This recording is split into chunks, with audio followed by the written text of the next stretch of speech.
oturup bir qatara, bir uzun yol gedəsən, dönməyəsən daha geri, dünyanı səyahət edəsən.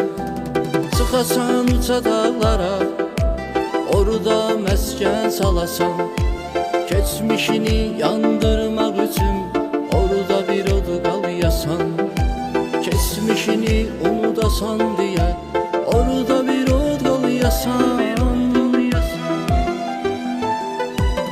Hərdən tək qalmaq istəyir insan özünə, tənhalığa qaçmaq istəyir insan özünə.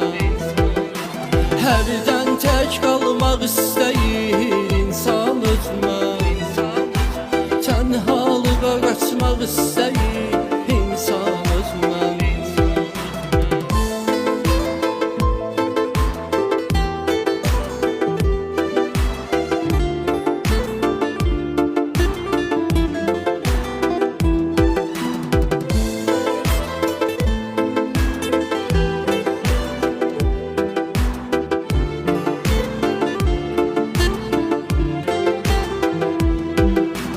Şaxtalı bir qış gecəsi, üst tutasan dənizə, dayanıb dənizdən üz-üzə, dərdini danışasan dənizə.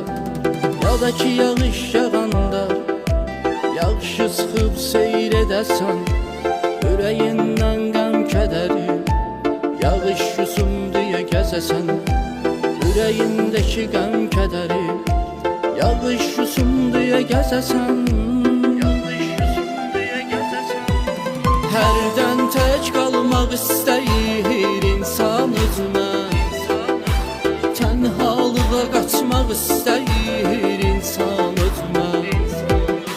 Hərdən tək qalmaq istəyir insan özünə, tənhalığa qaçmaq istəyir insan özünə.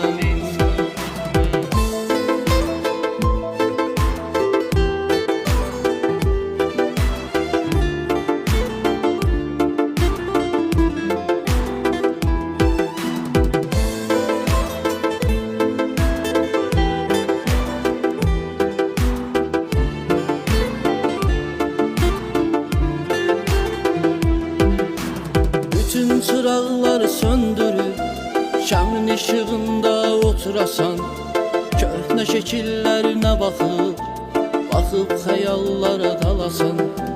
Gündüzün səs-küyündən qaçasan səssiz gecələrə, qəmdən uzaq olasan deyə bir an dönəsən dəlilərə.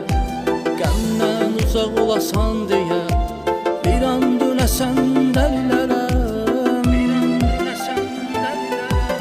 Hərdən tək qalmaq istəyir insan özünə, tənhalığa qaçmaq istəyir insan özünə.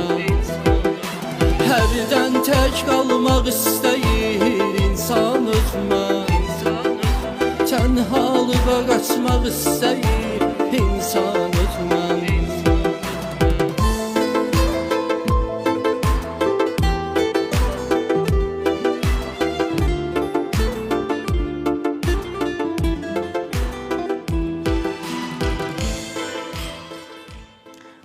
Ay ne güzel ifade.